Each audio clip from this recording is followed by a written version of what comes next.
Muhammadin wa ala alihi wa sahbihi ajma'in, amma ba'du. Hadratul muhtaramin yang saya muliakan, para sepuh, para orang tua, para tokoh-tokoh masyarakat, bapak-bapak ketua RT di lingkungan Masjid An-Nur, bapak ketua RW beserta jajarannya, yang mulia segenap pengurus Dewan Kemakmuran Masjid An-Nur, yang mohon maaf saya tidak bisa menyebutkan namanya satu persatu, tapi insya Allah tidak mengurangi rasa takdim saya kepada para beliau. Bapak-bapak, ibu-ibu, para jamaah yang mudah-mudahan semuanya dirahmati oleh Allah Subhanahu wa Ta'ala. Puji syukur kita sampaikan kehadirat Allah Subhanahu wa Ta'ala. Salawat teriring salam berlimpah curahkan kepada baginda Nabi Muhammad sallallahu alaihi wasallam beserta keluarga dan para sahabat-sahabatnya. Bapak-bapak, ibu-ibu, para jamaah yang mudah-mudahan dirahmati oleh Allah Subhanahu wa Ta'ala. Sama-sama kita maklum, sama-sama kita ketahui bahwa kita oleh Allah Subhanahu wa Ta'ala ditakdirkan menjadi umat yang terakhir, umat akhir zaman. Umat akhir zaman itu kata orang Jawa. Ada orang Jawa nggak di sini? Kampung Jawa.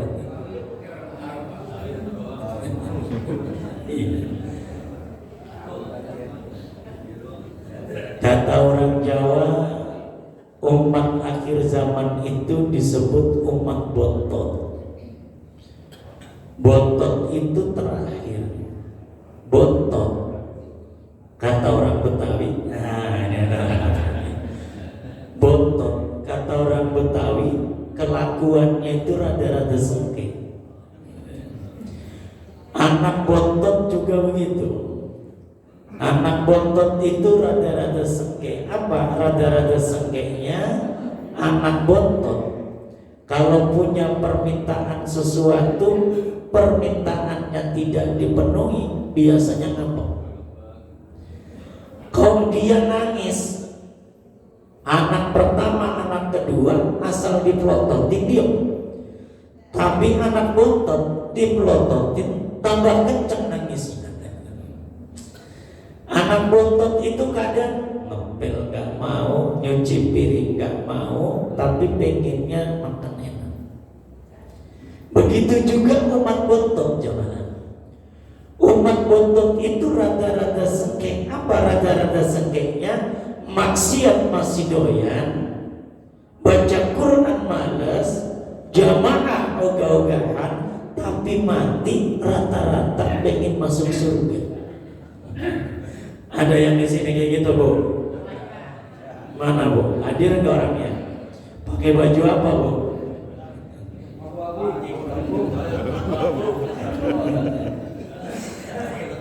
Umat akhir zaman itu rada-rada sengit begitu. Untungnya kita dijadikan sebagai umatnya Kanjeng Nabi Muhammad sallallahu alaihi wasallam. Umat yang terakhir ini lebih disayang dari umat-umat yang lainnya. Apa buktinya kita umat Islam lebih disayang dari umat-umat yang lainnya? Allah Subhanahu wa Ta'ala menganugerahkan kita bulan suci Ramadan. Bulan suci Ramadan ini sebuah anugerah karena di dalamnya ada perintah puasa 10. Gak ada umat-umat yang lain walaupun wajib berpuasa, tapi wajibnya sebulan penuh belum ada. Mereka wajib puasa, tapi ada yang puasanya hari-hari putih saja. Ada yang puasanya lebih berat dari kita. Apa? 1 hari puasa, 1 hari enggak. 1 hari puasa, 1 hari enggak. Puasanya siapa? Nabi Daud.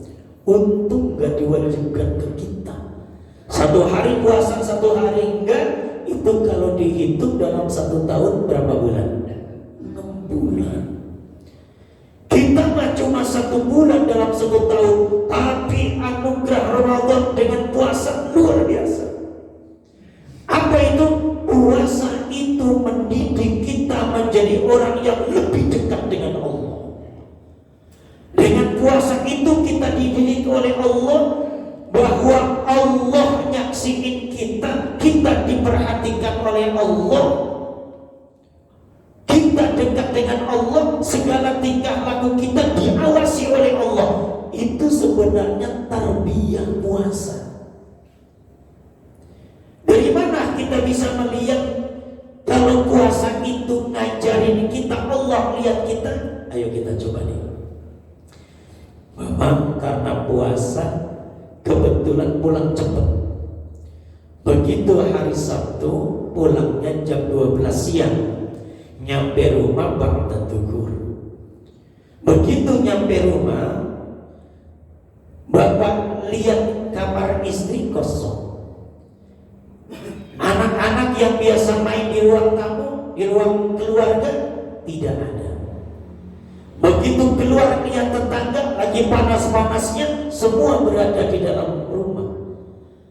Di rumah kosong, istri gak ada, anak-anak juga gak ada, tetangga gak lihat. Jam 12 siang ke atas, lagi lapar-laparnya, lagi haus-hausnya. Tidak ada yang menyaksikan. Saya tanya, tolong bantu jawab bapak-bapak, ibu-ibu. Lagi lapar-laparnya, haus-hausnya, lagi puasa, buka kulkas, boleh apa enggak? Kok bisa kompak banget ya? Ini Pak RT luar biasa sama RW warganya. Ini cuma megang dibuka.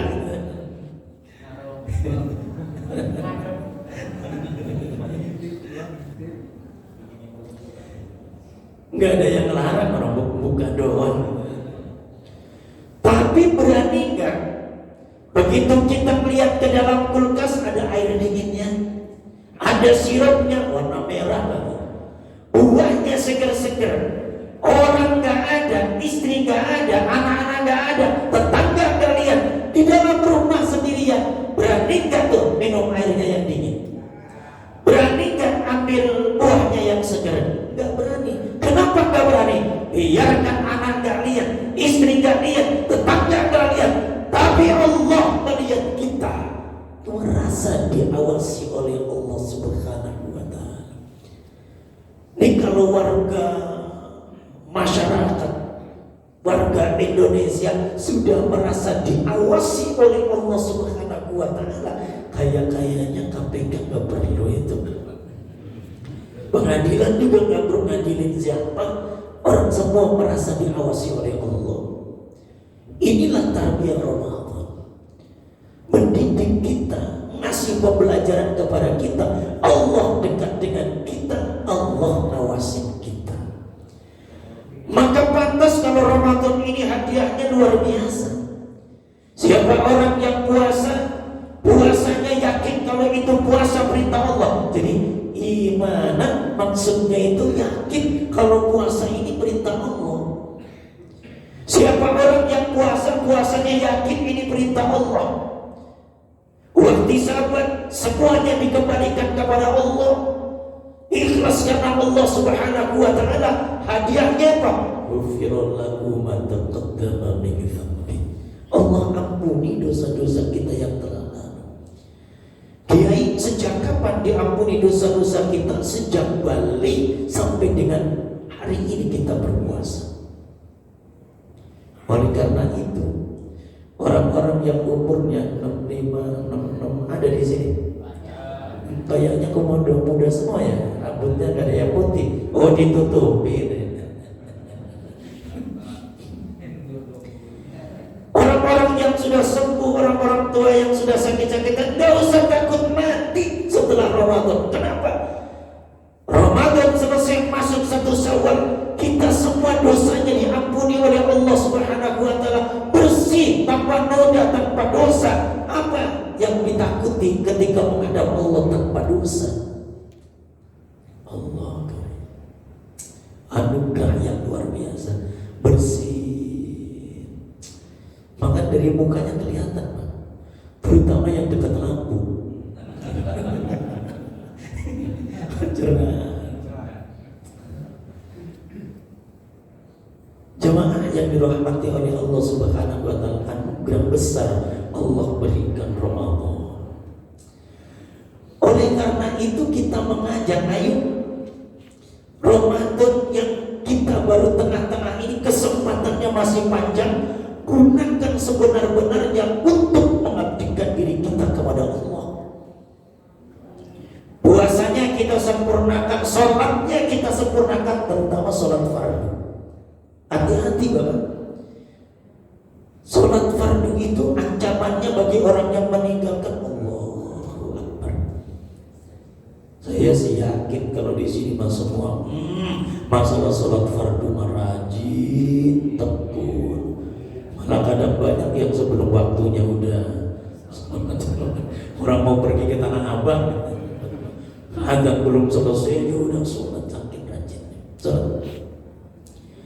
Ini renungan bagi anak-anak kita, tetangga kita, dimanapun suara saya terdengar ini, ancamannya begitu besar bagi orang-orang yang meninggalkan sholat. Apa ancamannya? Orang-orang yang meninggalkan sholat satu waktu, duhur dia tinggalkan, atau maghrib dia tinggalkan, subuh dia tinggalkan. Orang-orang yang meninggalkan satu waktu dalam pelaksanaan sholatnya itu, Allah akan berikan hadiah kepadanya. Apa hadiahnya? Bakal masuk neraka satu hari. Meninggalkan satu waktu 1 hari, meninggalkan 5 waktu 5 hari. Ukuran 1 hari di akhirat itu sama dengan 1000 tahun di dunia. Allah karim. Meninggalkan subuh 1000 tahun, meninggalkan maghrib 1000 tahun. Bagaimana kalau meninggalkannya selama-lamanya? Apa keuntungan orang yang melaksanakan sholat fardu itu? Besok di hari kiamat, hancurnya alam jagat raya ini, baru seseorang akan melihat, hadiahnya begitu besarnya.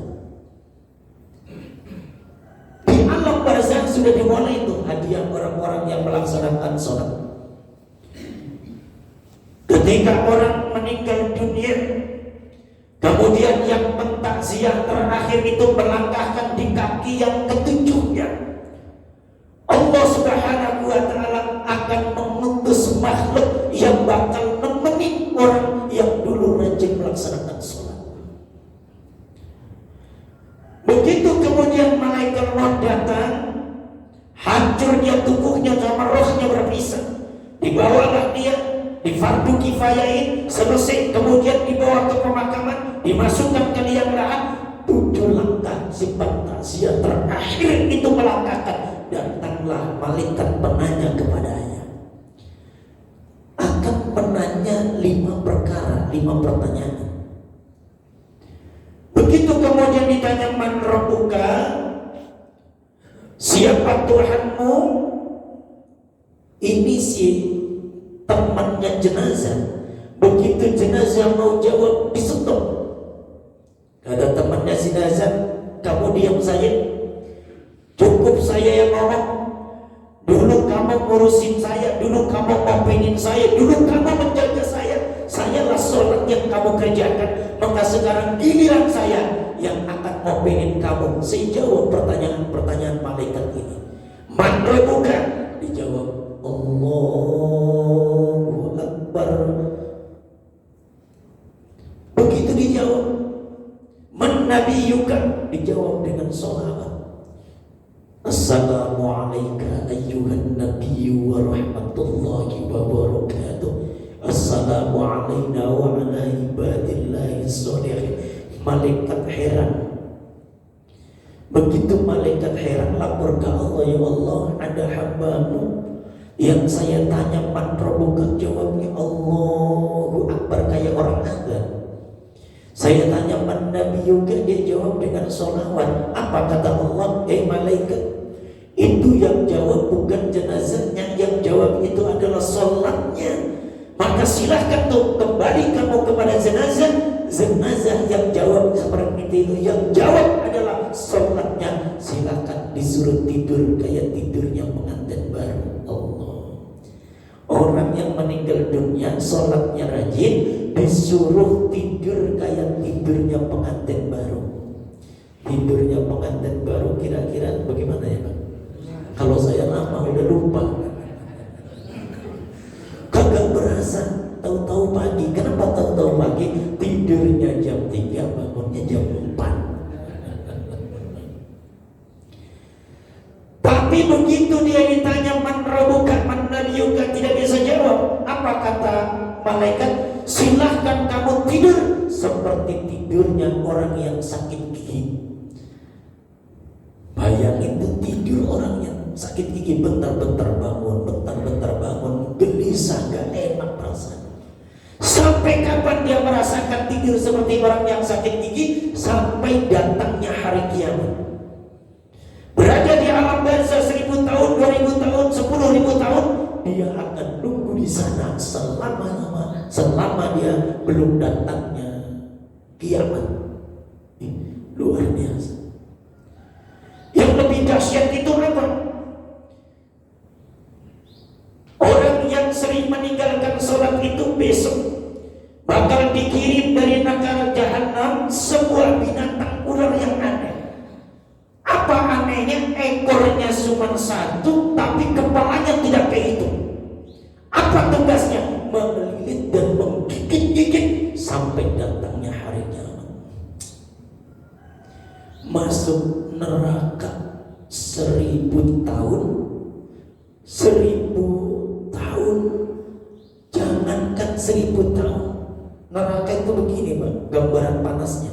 Karena panasnya api neraka dengan panasnya dunia 1:69. Panasnya luar biasa. Siksa yang paling rendah, siksa yang paling ringan itu kerikilnya neraka ditaruh di bawah kaki. Panas, saking panasnya otaknya mendidih. Itu yang paling rendah siksaannya. Pikirin ular-ular yang aneh luar biasa. Gambaran bagi orang-orang yang ninggalin sholat. Bahkan di dalam kitab Al-Lu'lu' wal Marjan itu keterangannya lebih dahsyat. Orang-orang yang meninggalkan sholat itu dihukumin kafir. Orang yang rajin sedekah, infak, tetapi dia tidak sholat, hukumnya kafir. Yang membedakan antara orang muslim dengan orang kafir, orang muslim melaksanakan sholat, orang kafir tidak.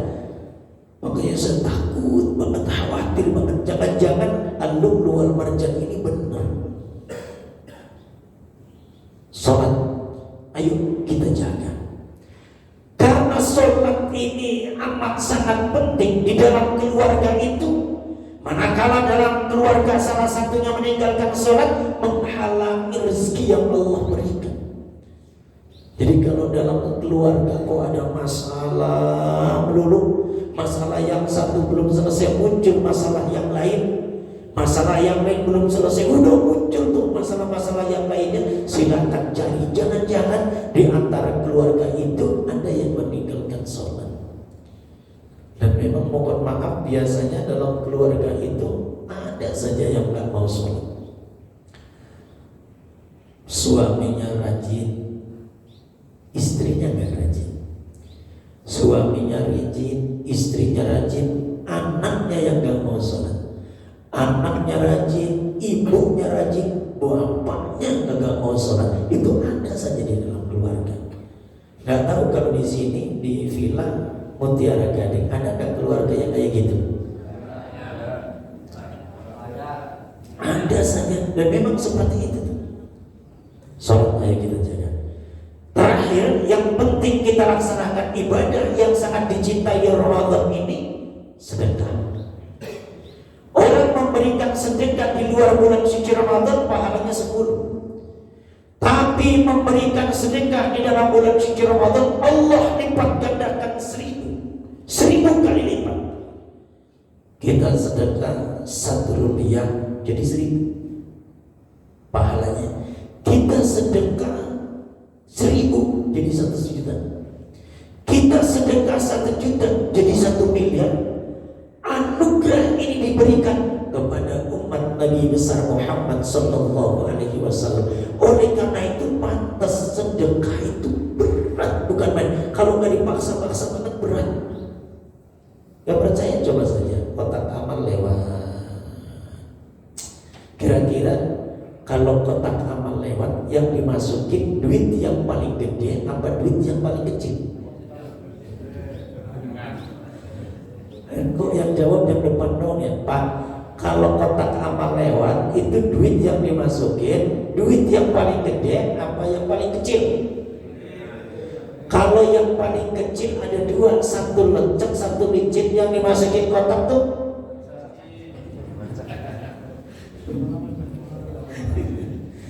saya pengalaman tahu karena saya sering lihat orang ngitung duit di masjid rata-rata bengek-bengek itu. Kenapa? Duitnya lecek.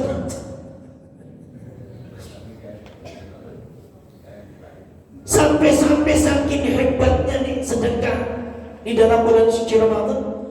Orang yang ngasih sedekah buat takjil, buat berbuka puasa, hatta walaupun 1 gelas air kemudian diminum membatalkan puasa, Allah kasih pahala seperti pahalanya orang yang puasa itu tanpa mengurangi sedikit pun dari pahala dia Allah. Maka orang puasa itu gak semua pahalanya 1 orang 1, enggak. Ada yang pahalanya 1 orang sama dengan 49 orang puasa. Kapan dia? Puasa dia sama jam 5 pergi ke masjid ngasih 1 dus air. 1 dus isinya berapa sih? 1 dus aqua gelas 48. Itu kalau kita ngasih 1 dus-dusnya diminum semua oleh jamaah, maka saat itu seolah-olah dia puasa 49. Satunya puasa dia, 48-nya dari orang-orang yang berbuka dari air yang saya berikan. Allahu Akbar. Bagaimana kalau kemudian yang ikut minum air kita adalah salah satu walinya Allah Subhanahu wa ta'ala? Bagaimana kalau yang minum air kita orang yang ahli ibadah, Qur'annya gak pernah putus, zikirnya kepada Allah gak pernah putus?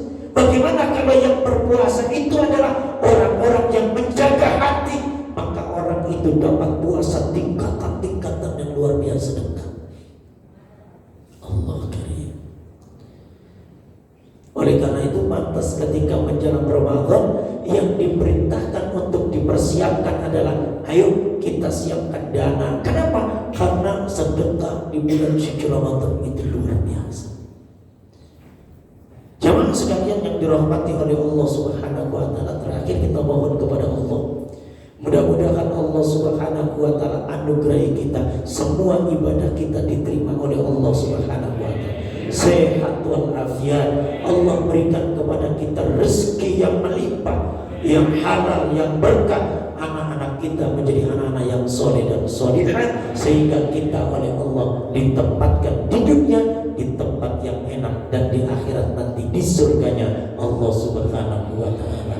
Apa yang saya sampaikan nasihat ini khususnya mengingatkan dari saya, umumnya bagi jamaah sekalian, mudah-mudahan menjadikan kita ridho di hadapan Allah Subhanahu wa ta'ala. Yang benar datangnya dari Allah, yang salah datangnya dari pribadi saya. Mohon dibukakan pintu maaf yang seluas-luasnya. Wallahul muwaffiq ila aqwamit thoriq. Assalamualaikum warahmatullahi wabarakatuh. Al-Fatihah.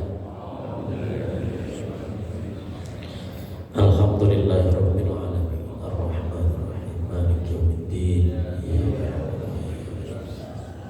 Shiratal ladzina an'amta 'alaihim.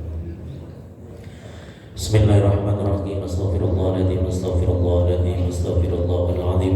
Allahumma salli ala sayyidina wa habibina wa syafi'ina wa karimina wa dhikrina wa maulana